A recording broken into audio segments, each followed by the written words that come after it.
UPSC answer writing कैसे करें, बहुत सारे मेरे भाई बहनों का कमेंट था। तो इस वीडियो में आज हम क्लियर करेंगे कि आंसर राइटिंग जब आप करना शुरू करते हैं तो क्या क्या डाउट होते हैं बच्चों के। ठीक है, अगर बहुत सारी बच्चे ऐसे हैं जिनका प्रीलिम्स निकल गया है तो उनको पता है कि मतलब उनका प्रीलिम्स हो जाएगा। देन उसके बाद कुछ ऐसे न्यू बच्चे हैं यूपीएससी में प्री और मेंस दोनों को साथ में लेकर चल रहे हैं, तो वो अपनी तैयारी कैसे करें। ऐसे भी बच्चे हैं, तो यहाँ उनके भी डाउट को क्लियर करेंगे। यहाँ देखते हैं कि आंसर राइटिंग जीरो से कैसे स्टार्ट करें, ये हमारा टाइटल है। ठीक है, अब यहाँ हम देखेंगे कि आंसर राइटिंग की शुरुआत करने से पहले आपके मन में ये शंकाएं होनी चाहिए, ये होनी ही चाहिए जिन पर ध्यान देना ज़रूरी होता है। क्या है वो शंकाएं, क्या है वो डाउट, क्या है होनी चाहिए आपके। तो यहाँ आंसर राइटिंग से पहले आपके सवाल यानी कि जो डाउट हैं जिन पर जोर देना चाहिए आपको। अच्छा, अब बात करते हैं वो क्या हैं, क्या डाउट हैं। तो यहाँ देख सकते हैं आप कि जो प्रश्न है उसका क्या अर्थ है, क्या मीनिंग है उस क्वेश्चन का। ठीक है, उस क्वेश्चन की क्या मीनिंग है कि सवाल क्या पूछ रहा है। अगर अर्थ जानना है लेकिन क्या पूछ रहा है, अर्थ में क्या पूछ रहा है। ठीक है, ये आपको जानना है। जैसे कि अभी लास्ट में आपको ये भी बताएंगे, उसके एक क्वेश्चन है, उसके आंसर क्या है, उसके इंट्रो और कैसे उसके बॉडी पार्ट होने चाहिए, क्या कंक्लूजन होनी चाहिए, ये सब कुछ बताया। मेरा फर्स्ट पॉइंट ये है कि प्रश्न का अर्थ क्या है। ठीक है, अब यहाँ अर्थ का मतलब क्या होता है कि सवाल क्या पूछ रहा है और कौन सा टॉपिक या विषय है जिससे ये क्वेश्चन मुझसे पूछ रहा है। किस प्रकार का उत्तर चाहिए, वर्णात्मक, तर्क या विशेष ऋणात्मक या फिर सुझावात्मक। अच्छा, दूसरा पॉइंट क्या है कि इसके क्या दायरे हैं, जो क्वेश्चन है उसका क्या दायरा है, कहाँ तक वो फैलता है, कहाँ तक फैला है, इसके क्या दायरे हैं। तो इसका भी मतलब हम समझ लेते हैं। तो इसका मतलब हम समझते हैं कि इसकी जो कितनी लंबाई में इसके जवाब दिए जाए, मतलब कि अगर आप कोई क्वेश्चन है तो उसके आंसर कितने में दिए जाए। ठीक है, ये जरूर ध्यान रखना है किन किन पहलुओं को कवर करना जरूरी होता है। उसके बाद क्या उदाहरण है, क्या तथ्य हैं या फिर क्या आंकड़े हैं इससे जुड़े जिसे हम वहाँ पर लिख सकें। ठीक है, इसकी संरचना क्या है। तीसरा पॉइंट ये है कि इसका स्ट्रक्चर क्या है। तो इंट्रोडक्शन कैसे लिखें, जो आपका इंट्रो है उसमें इंट्रो क्या लिखना है आपको। देन उसके बाद क्या बॉडी पार्ट हैं, कितने पॉइंट्स लिखें और किन पर हम कम फोकस करें, ये भी आपको देखना होगा। देन उसके बाद कंक्लूजन भी लिखना होता है लास्ट में कि क्या इसके निष्कर्ष से निकल सकते हैं। यानी कि अगर आप क्वेश्चन के आंसर को लिख रहे हैं तो पहले तो आपको इंट्रो लिखना होगा। देन उसके बाद क्या बॉडी पार्ट है, क्या पूछ रहा है बीच बीच में। देन उसके बाद क्या इसके निष्कर्ष से निकल सकते हैं। ये तीन जो बातें हैं आपको मन में बैठा लेना है। ठीक है, अगर आप क्वेश्चन लिख रहे हैं तो उसके पहले ये सारी बातें आपको होनी चाहिए याद। ठीक है, अब यहाँ हम बात करते हैं कि जो चौथा पॉइंट है, ये समय प्रबंधन कैसे करें, यानी टाइम मैनेजमेंट कैसे करें। कितना समय दे रहा है, एक सवाल के लिए कितने शब्द लिखे जा सकते हैं। जैसे कि अभी मैं बता देती हूँ कि 150 शब्दों का आता है जो 10 नंबर मिलते हैं, और जो 20 नंबर का आपका क्वेश्चन होता है उसमें आपको 250 शब्द लिखने होते हैं। तो उसी प्रकार से आप ये मत सोचिए कि 150 शब्द का है तो उसमें 160 लिख देंगे, आपको ज़्यादा नंबर मिल जाएगा। नहीं, जिस प्रकार से क्वेश्चन पूछ रहा है, जिस लेवल से उसके क्वेश्चन है, उसके उसी के हिसाब से आपको उसका आंसर देना है। ठीक है, ये आप अपने माइंड में बैठा लीजिए। देन उसके बाद उसी में हम कवर करेंगे क्या समय प्रबंधन में और क्या होनी चाहिए। तीसरी बात है कि क्या आपको बुलेट पॉइंट में उसे लिखना है या फिर आपको पैराग्राफ में लिखना है, किस प्रकार से लिखना है। जितना अच्छा हो सके उतना अच्छा लिखिए, क्योंकि उतना अच्छा आपको नंबर मिलेगा। पांचवा आपका है कि इसका मूल्यांकन क्या होना चाहिए। तो इसमें मूल्यांकन में क्या होनी चाहिए, 3 लेवल इसमें भी हैं कि कैसे समझें कि उत्तर अच्छा है या फिर नहीं है। क्या टॉपर्स का मॉडल आंसर देखें और खुद से सुधार करें कि अगर कोई बच्चा टॉपर्स है तो उसके आंसर राइटिंग की क्या तरीके हो सकते हैं, क्या तौर तरीके थे, क्या लिखते हैं, वो भी मैंने इसमें बताने की कोशिश की है। बस आप बहुत ध्यान से देखिएगा और हाँ, पूरे वीडियो को वॉच कीजिएगा क्योंकि बहुत लंबा वीडियो नहीं होने वाला है, मैं आपसे दावा करती हूँ। ठीक है, कोई टॉपर आया है तो उसके क्या आंसर थे।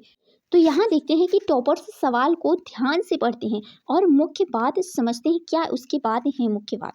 और देन उसके बाद उत्तर की जो संरचना होती है ये बिल्कुल साफ देते हैं। जैसे कि मैंने कि आपको बताया है पहले कि इसका intro, body part and conclusion को आपको ध्यान में रखते हुए चलना है। अब क्या है ना कि जो बच्चा ये मत सोचे कि 2-4 शब्द आप बढ़ा देते हो उससे आपको ज़्यादा नंबर मिल जाएगा, कभी नहीं। आप कभी भी ऐसे दिमाग में मत रखो, ठीक है। जो क्वेश्चन पूछ रहा है उसके जवाब केवल आप दो, और हाँ, हो सके अगर करंट में कुछ चल रहा है तो उसके उदाहरण देने की कोशिश करो, उसके एग्जाम्पल देने की कोशिश करो, तब आपको मार्क अच्छे मिलेंगे, ठीक है। अब यहाँ हम बात करते हैं कि जो पॉइंट वाइज लिखते हैं जिससे जवाब साफ और सटीक लगे, आपको इस प्रकार से शब्द को लिखिए, ठीक है। अब यहाँ बात करते हैं उसी में महत्वपूर्ण जो आपके संदर्भ है कि एग्जाम्पल्स, तथ्य और संविधान के क्या अनुच्छेद हैं। अगर आपका पॉलिटी से क्वेश्चन पूछता है तो ये सब आपको आपके दिमाग में होनी चाहिए। अच्छा, उसी में क्या टॉपर्स के और क्या डाउट होते हैं, किस प्रकार से होते हैं, और टॉपर्स की क्या कहानी है, यहाँ पर देखते हैं कि हर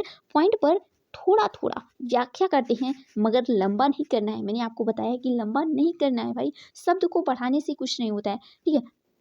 और इसी में है कि समय का बहुत ध्यान रखें, हर सवाल को निर्धारित समय से पूरा करें, ठीक है। अब इसी में है कि लगातार प्रैक्टिस करते रहें और अपनी गलतियों से सीखते रहें कि क्या गलतियां हो रही है, कितना समय लग रहा है, और कहीं हम गलतियां क्या कर रहे हैं। ये सारे डाउट आपके हैं और आप इसे खुद दूर कर सकते हैं। अच्छा, फीडबैक लेते हैं, जैसे कि टीचर या फिर साथी से आप संपर्क कर सकते हैं जहाँ पर हैं। क्या आपकी कोई आंसर राइटिंग चेक करने वाला है या फिर नहीं, आप खुद से भी देख सकते हैं, ठीक है। अब हिंदी और अंग्रेजी दोनों में आंसर और अस्पष्ट भाषा का प्रयोग कर सकते हैं। अब मैंने बताया है आपको कि जो आंसर राइटिंग है ना, इसमें आपके फ्रेंड, आपके टीचर आपकी मदद कर सकते हैं, ठीक है, अगर वो तैयारी कर रहे हैं यूपीएससी की, ठीक है। और लास्ट में ये मैं यहाँ पर एक क्वेश्चन लिखा है, उसके आंसर क्या हो सकते हैं, किस प्रकार से आपको लिखने हैं, कि आप देख सकते हैं यहाँ पर कि एक सवाल और उसका जो यूपीएससी मेंस जैसा उत्तर मैंने लिखने की कोशिश की है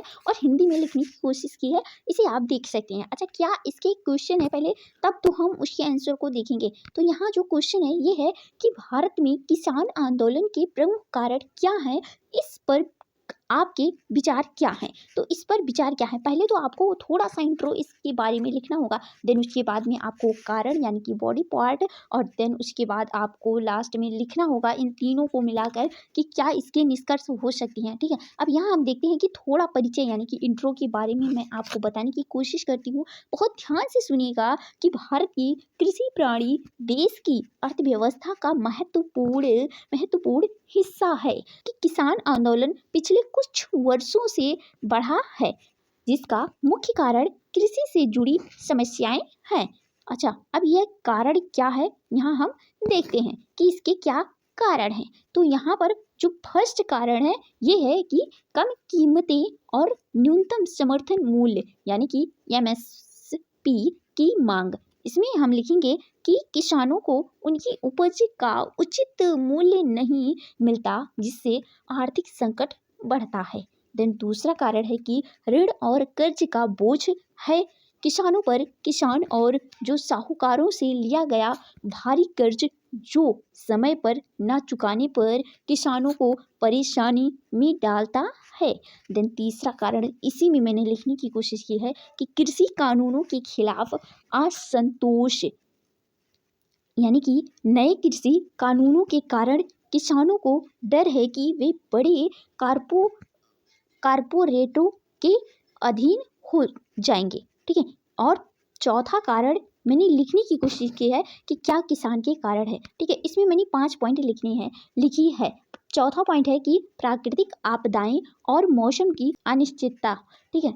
इसमें है कि समय समय पर सूखा, बाढ़ और अन्य प्राकृतिक संकटों से फसल खराब हो जा रहे हैं। और दिन पांचवा कारण हमारा है कि इसी में मैंने लिखने की कोशिश की है 5 पॉइंट, कि सरकारी योजनाओं का प्रभाव क्रियात्मक ना होना, यानी कि कई योजनाएं किसानों तक सही तरीके से नहीं पहुंच पाती हैं। अच्छा, लास्ट में मैंने ये 5 इसके कारण लिखे, देन उसके बाद मेरे क्या विचार हैं, ठीक है। यहाँ पर विचार लिखने की कोशिश की है। अब यहाँ विचार ये है कि किसानों की समस्याओं का समाधान सरकार को संवाद के माध्यम से करना चाहिए।